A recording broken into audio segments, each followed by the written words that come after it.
Hey there, Fit Fam. Welcome to the only podcast where we're breaking the mold and rewriting the rules. I'm here to debunk the myths, spill the tea, and serve a hefty dose of reality. No matter where you're at in your journey, we've got something for everybody. So buckle up because we're about to unleash the basics in the most unapologetic way possible. From shedding pounds to embracing your inner badass, I'm here to remind you that skinny is so last season and the basics are anything but boring. So grab your favorite piece of protein and your water bottle and get ready to be empowered, entertained, and educated because being a basics bitch has never looked this good.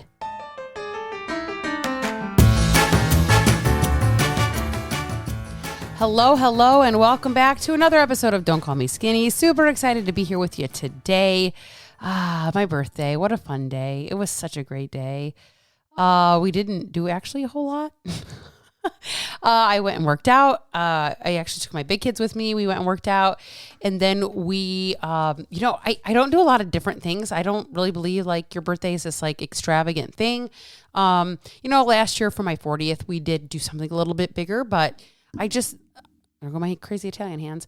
I ate my same protein bowl for breakfast with berries. I let my kids drive me to the gym, which that was a little scary on my birthday. I'm not gonna lie. But I mean, honestly, it really is not a day for me to go crazy and buck wild. So, I'm excited to be here today to talk to you about a couple of different things. Calorie deficit is buzzwording now and it's all the rage. So we're going to talk a little bit about that. First, I want to let you guys know that Fat Loss Basics group coaching, as well as Basics on Demand, those can be hopped into at any time. They are both what we call evergreen, so you can get in and get out whenever you want to. Basics on Demand is on sale right now. Well, it's not on sale. It's still in launch price for $29 a month. And you can get in there until I get in 50 people. And then the Fat Loss Basics group, there is a link in the show notes for you to hop into that container as well. So if you're interested in either of those, I'd love to have you. Thanks also to my ladies who joined me for the masterclass last week. It was absolutely incredible. It was amazing. One of my most favorite things I ever have taught, to be honest. And it was taught in such a different way. It wasn't in a Facebook group or anything like that. It was super intimate. We're just a few people. And it was awesome. So thank you, ladies, who joined me for that. So let's talk about reasons why you may not be in a calorie deficit. And this, of course, is, buzzing because you cannot lose weight without being in a calorie deficit. I'm going to repeat. You cannot lose weight without being in a calorie deficit. You cannot. Physiologically, it is impossible. You do not get to defy the law of science and thermodynamics and energy because that at the end of the day is what food is. It is energy. It is compounds of molecules put together to create amazing deliciousness that we consume, okay? And I hear all the time, I swear I'm in a calorie deficit. I swear I'm in a calorie deficit. I'm in a calorie deficit and I can't lose weight. I swear I'm in a calorie deficit.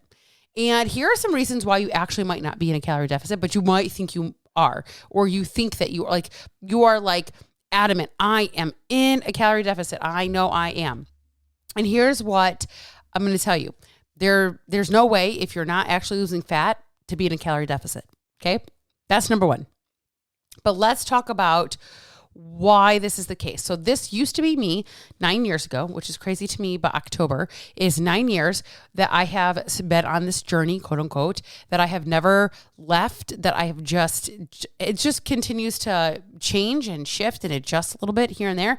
But 9 years that I have started and not stopped, which is wild. Which is fucking wild to me, okay? And I used to be you. Like, I recall, and I've talked about this before, like, starting Weight Watchers and, like, why am I not losing weight and all these things? And it's like, because you're not in a calorie deficit. But I didn't want to admit that. I didn't want to say that I wasn't in a calorie deficit, okay? So the first thing here that we have to talk about is where are you getting these numbers from, okay? You're going to notice that I actually have a calorie calculator in my show notes. If you want to click the link, get into there, you go ahead and do that. You can get your set of calories, okay? And you can access that through my show notes, right? But I am always chatting about this.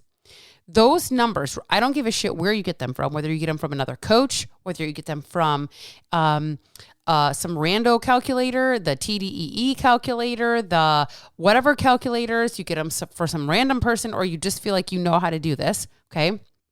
They are a guide. If you use these numbers as a holy grail, the likelihood that you're going to be in a calorie deficit is probably pretty small. Probably not going to happen. Probably going to be inaccurate because they are a guide. It's an estimation. There's no way to actually tell what your body is burning really without doing a couple of things, okay? Either your numbers are going to end up a little too low. They might be a little too high. My calorie calculator or the count or whatever you want to call it isn't random, okay? It's not random, but it is a general guide. It also doesn't mean it's 100% accurate for you because everybody is different, okay? It's going to give you a starting spot, but you have to be willing to go 3 to 4 weeks being consistent, which is going to be number 2. Being consistent with those numbers to understand if you're actually in a calorie deficit.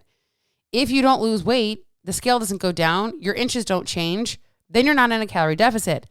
If your scale goes up and you get bigger, then you're in a calorie surplus. And if nothing changes and you're averaging out week to week your numbers, then you're at a maintenance, okay? Now, the calorie calculator might have said, oh, but you're actually in a deficit. And you're going to hold true to the fact that I'm in a deficit. There's going to be other things that we need to look at to make sure that you're actually in a deficit. Now, maybe those numbers are right and you're not doing things appropriately with those numbers. There is always that, okay? Which leads to the next thing, being consistent. Right? I just did an entire masterclass on this, just talked about it. And you have to be able to understand what does consistent mean to you. You have to be able to define this for yourself. You can still get this class for $77. You can hop in. Link is in the show notes. It's there. 5 days of training, 5 days of actionable tactical items and steps to get you moving forward, to get you thinking a little different, seeing through a different lens, all of that kind of stuff. This is something I've never taught before. It's how to get ruthlessly consistent, okay? But if you're not consistent with these numbers that this calculator gives you, I don't know what that word is, it doesn't matter. It won't fucking matter. If you cannot track your food and hit numbers, then the numbers don't mean anything anyway. And of course you're not going to be in a calorie deficit because you don't know what the hell you're doing. You're just fucking throwing some shit at the wall. Like hopefully that spaghetti's done. We talked about that last week. Hopefully that spaghetti works. Hopefully it's done. Hopefully it's cooked and sticks. It's not. That's not how this works, okay? Are you being consistent in doing the things that you have to do? And it's not just tracking your food. And that's where so many of you get really hung up, okay? You focus on actually, and I would say this, so many of you get hung up on your training and your water and all the things and not understanding that calories in versus calories out comes from your diet. Your training session counts for 5% of your expenditure. 5, F-I-V-E, 5. That is it. Do you want to know how little that is? Little, like 200 calories. That's it. You're not burning 700 calories at fucking Orange Theory Fitness. Love y'all, but it ain't happening. It's not happening. And if you do have hormonal issues and are going through perimenopause or menopause, you shouldn't be doing Orange Theory Fitness anyways. Okay. Sorry, that was deep, but I needed to get my point across there, right? So, are you being consistent with these calories that the calculator gives you to begin with?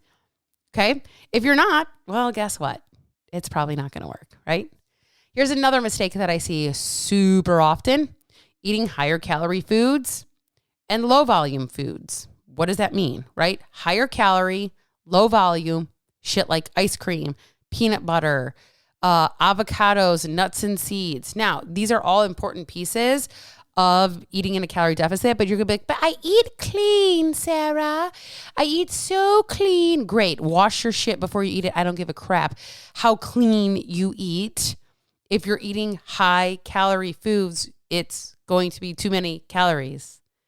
Period. And dot. That's it. That's all we got, right? So I talked about this a little bit last week in my episode, right? But we are living in this world of like, well, I can make it fit, right? But you have to change the quality of food. You can make it fit, but are you going to be fucking starving later in the day? Are you going to fucking make it through after you've eaten a carrot for breakfast and some lettuce for lunch? What's going to happen later when your hunger cue's like, I need to eat? What's going to happen then? You're going to go over your calories because you didn't fuel your body appropriately. And you ate these little teeny tiny carrots and you didn't have appropriate actual food because, you have to be restrictive and you have to be in a deficit, right? You have to be in a deficit. So I can only eat carrots and lettuce. Okay. And then what ends up happening is you are like, well, okay, well, I'm just going to eat then ice cream for dinner because it's what I want and it fits. That's what I want. So it fits. So I can just eat that. Since I deserve it because I really only ate like a carrot and a salad at lunch and some lettuce with a piece of bread. It's just like one breaded crouton. Like that was it for lunch. That was all I could have. Okay. It doesn't work that way. And that's why you cannot stick to a calorie deficit because you're fucking literally taking all the great things out of life. My breakfast is typically eggs, some type of meat and some bread. Or it's like, I've been on this huge for quite some time now, this like, yogurt bowl with berries and granola and some cinnamon on top. Like seriously, like your breakfast should be 400 or 500 calories. You could do breakfast tacos, breakfast burritos, overnight oats with some protein whey in there. Like mix it up a little bit, but it should be a hefty fucking meal. You're like, I'm only going to have 12 calories because then I can eat what I want later and it fits. Then I can have my wine and it fits. Then I can have my ice cream and it fits. Yeah, cool. Have your ice cream, but like have a quarter of what you're normally consuming and eat throughout the fucking day so you don't get like this, right? You have to change the quality of food. You have to change the quality of food. Typically, when you're in a calorie deficit, you eat higher volume, lower calorie foods. What does that mean? It's more whole foods. It's just more whole foods. Potatoes, super delicious. Great, filling, wonderful, has protein, lots of different nutrients and vitamins that your body needs. Today for lunch, I literally had a leftover turkey burger and a leftover potato with a little bit of sour cream, some cheese, and some butter on it. Oh my God, I ate potatoes. I had carbs. I'm gonna, No, the quality of food is there. I felt satisfied. I don't need to fucking starve myself and eat a piece of lettuce for lunch. So that way when I get to dinner, I'm like a psycho person. Okay. You need to change the quality of food that you're eating. Again, I talked about this last week a lot more in depth, but this is more so like the if it fits and the higher calorie foods that we still try to incorporate all the time, which they have to be fewer and further in between consumption when you're in a calorie deficit, period. Okay. This one's my favorite, all-time favorite, blaming it on all the other bullshit that's out there, like moon face and high cortisol and your hormones and your gut and your thyroid and blah, blah, blah, da, da, da, da, da, da. Yes, all of those things can make staying in a calorie deficit harder. It can also make your calorie deficit lower, meaning that you have to drop your calories so low in order to lose weight. This is real. But on the flip side of this, we have to also understand our own responsibility in why our hormones and our thyroid and our gut and our cortisol is all fucked up and out of whack. Okay? You have to own that piece of it. You did that.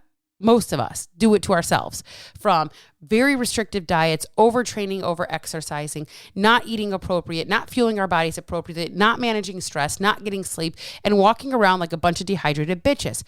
Sorry, truth. There it is, okay? That is the reality.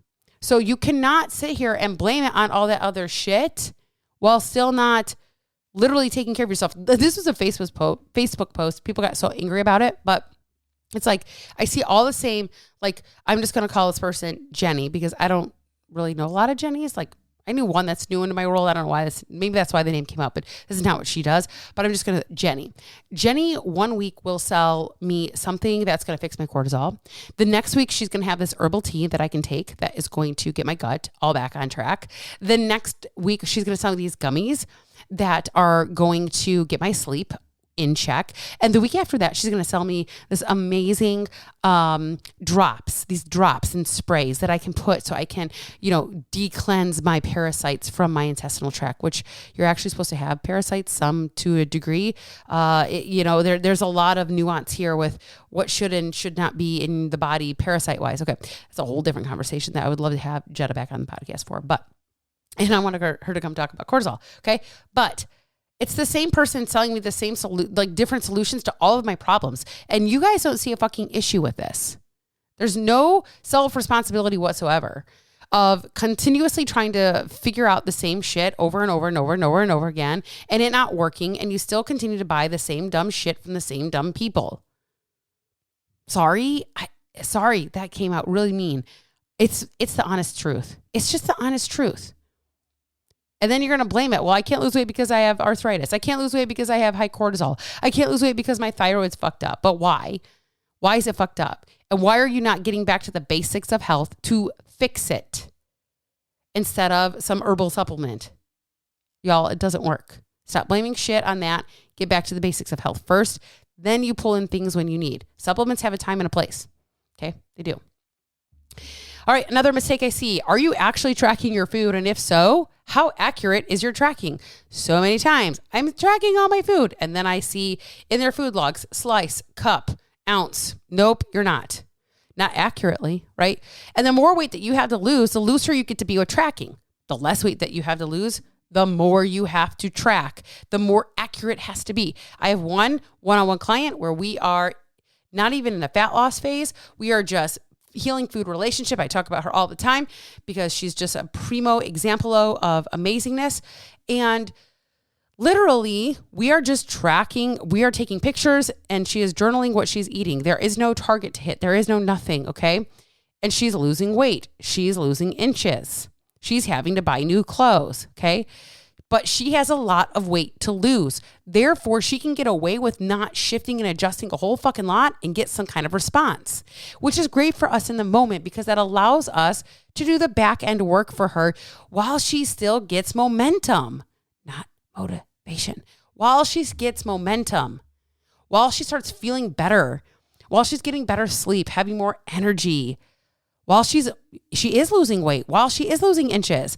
And we don't have to be so crazy about her tracking.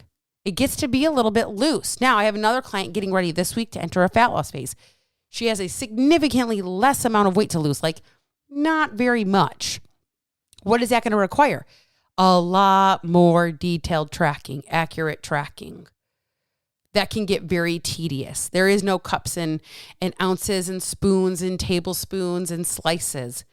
It's you have to be very meticulous about how you're weighing and tracking your food. Now, I know that some of you are going to say, but I want to be mindful eater. That is awesome. And I really love that for you. And eventually that is where I also want you to get to. But if you don't know what a fucking serving of peanut butter is, you need to know. Okay? You need to know. If you don't know what 250 grams of potatoes looks like, you need to know. If you don't know what 300 grams of chicken looks like, you need to know. And if you don't know, at some point where you can do that on its own, so you know what a fucking portion looks like, you need to track your food. Period. I keep hitting my elbow. You have to track your food, okay?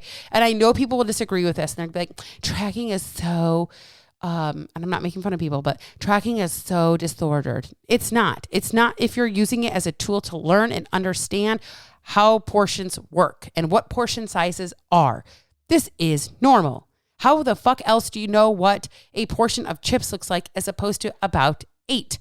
I ate like 4 or 5, maybe 6. I don't even know because I weigh them. Of these little chocolate covered blueberry things from Aldi. Okay. And the serving size is 9 pieces. Well, here's what I'm going to tell you. Okay. There were 2 that were connected. They were like little twins. Okay. They were like little beans in a pod together. And if I were to be counting that, because this is how disordered my eating was, I would count that as 1, even though there were 2, but they were connected. So technically it was 1.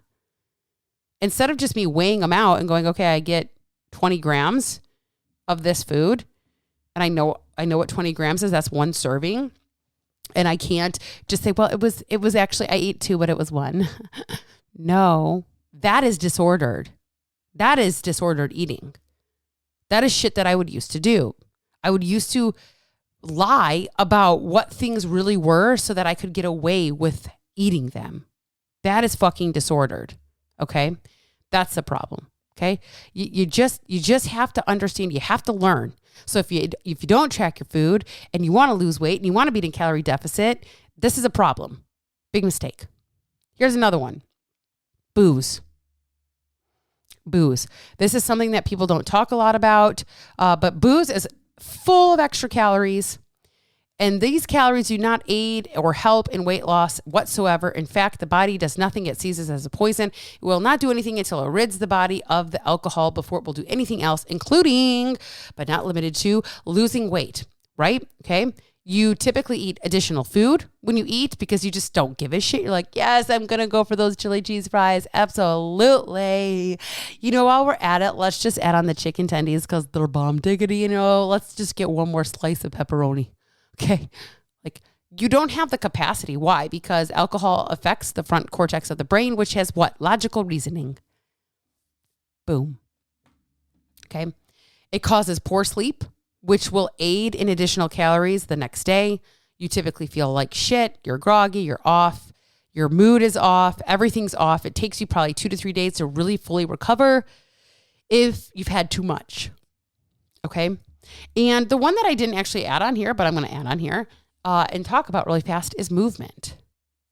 We are so focused on the wrong thing. You are trying to put yourself in a calorie deficit by training so fucking hard and so fucking long and so fucking much. You need to stop. Calorie deficit comes from food, from energy. It does not come from your training. Now, you want to go back and hear about, is walking exercise? How does that work? Go back and listen to that episode. It's a Muscle Monday podcast when that blew up not that long ago, a couple months ago, with Ed Milet and Gabrielle Lyon. And it was this huge thing about NEAT and what's considered NEAT versus EAT. So NEAT is non-activity exercise thermogenesis versus exercise activity thermogenesis. What is the difference? You cannot call something exercise if you classify it as NEAT because it's non-exercise. Okay. So it's this huge thing, but we are heavily focusing way too much on the ability to out-train a bad diet. You're never going to do it. I don't give a shit, again, what Orange Theory or F45 or any of these things say. It's not happening. You're not burning as many calories as you think you are. Your deficit needs to come from food alone, from food, from tracking your food, from understanding portions, etc., etc., etc. Okay? Now, a lot of these things that I'm talking about sound a lot like last week's podcast, okay, which are mistakes that I see. But these are reasons why you're not staying in a calorie deficit. These are reasons why it is difficult to stay in a calorie deficit. And I didn't even talk about really the stress management piece, because I talk about it so much. But, the whole blaming it on all this other bullshit, you're probably tapped at capacity, which is why you're having such a difficult time staying in a calorie deficit, because you get to a place where you don't care and you soothe with other things, food, booze, 2 things I talked about here, right? So you have to understand nuance. You have to understand how all these pieces fit together. It's not a simple puzzle to do. This is like one of those 2,000 piece puzzles that's all pink, and you just have to fucking good luck. Or it's like a 2,000 piece puzzle full of pink bubblegum bubbles. They all look the same, and you got to figure out how all these pieces go together. And while each individual piece has its own properties, and it's like, okay, I just need to find the other piece that fits to this. It's not as easy or simple as what it looks. Well, simple, but not easy. It just doesn't work this way, right? So if you notice on here, any of these, fit you, right? If one of them is the consistent piece, you can get into the masterclass for $77. It's all already in there. It's at your own pace. So you just listen to you just download and listen. I don't even know if you have to download it. Sometimes on Telegram you do, but it's in Telegram, and I just invite you into the class, and then you have access to it. So if you've been in the masterclass, you have access to this at all times. So you can go back as many times as you want and listen to it. right? So if consistency is the issue, that's probably a great place to start. If food relationship is the issue, okay, that would be like a private container with me where we get into an 8-hour messaging back and forth and like really hammer out like, why is food such a problem? Where did this go wrong? How do we go back there and start untangling the web, I was gonna say the weave, the web that we have created for ourselves, because it's not simple. This isn't a simple or an easy process. It takes a lot of hard work. My one-on-one client that is just right now just journaling, that I talked about in this podcast today, and I've talked about her lots of times. We are healing. When I say we're working on back-end stuff, we are healing food relationship. We are healing food relationship. That is the goal. That is what we are doing. And I want to read you, like, this was her check-in. Again, each week I ask them to give me some idea of like, you know, what are things that I do very well as a coach? Like, because I need to know like where I need to improve, where I need to do better. So knowing what I do well is great, but knowing where I can improve is important and necessary. So I ask them, you know, like, something that they need from me, but then I also ask them what is going well. Like, why does this program work well for you? And this is what she put. Sarah really helps with the thoughts about food, the small things that could derail you unless you process through it, all while giving real world solutions and tips to make it happen. Right. So it's about giving you actual things, tactical, actionable steps to move through these things in a space where you are allowed to have feelings, where you are allowed to feel that this is hard and heavy. You know, where this particular client will message me multiple times a day. I love it. I've talked about this before. And she just goes off. She's like, bah! I'm feeling this way. Or she comes in and she's like, oh my gosh, I had this amazing moment thing today. And she tells me about her like amazing moment and how she overcame something that used to really derail her or have her quote unquote fall off, or where things used to bother her. Now she can work through them better. So it's like, it's huge. When I talk about working on back end while we just collect data of what she's consuming food wise without making it some crazy process, that's what I mean. We are literally repairing food relationship. That is what we do. Okay. So if you want in on any of this, obviously check the link in the show notes. If you got any kind of, you know, amazingness from this podcast, I don't even know what to say, anything. If you took away anything that you think would be helpful for somebody else to hear, please screenshot, share it. Give me a 5-star rating if you are just in love with me. Because this is what helps me get out there. You guys, I'm all word of mouth. So even if you listen to this podcast and you don't necessarily are like, yeah, I don't think I need her help, but you know somebody, you have a mom, an aunt, a sister, a cousin, a coworker, a friend, or whoever that does need to hear this, please share it with them. Please let them know about me. I would love to enter into their space and into their world and see what we can do for them. So I hope you guys have an amazing rest of your week. Happy hump day. It's a great day for a hump because every day is a great day for a hump, but I will catch you on the next episode. Thanks so much for listening today. If you laughed, learned, or just felt a vibe, don't forget to hit that subscribe button. Your support keeps this ass train chugging along. If you're ready to embrace the basics with a twist, follow me on social media. Links are in the show notes, and let's see the ways we can work together. All right, basics bitches, you're not just listeners, you're part of the revolution. Remember, skinny's out, basics are in, and you're looking damn good doing it. So until next time, stay basic.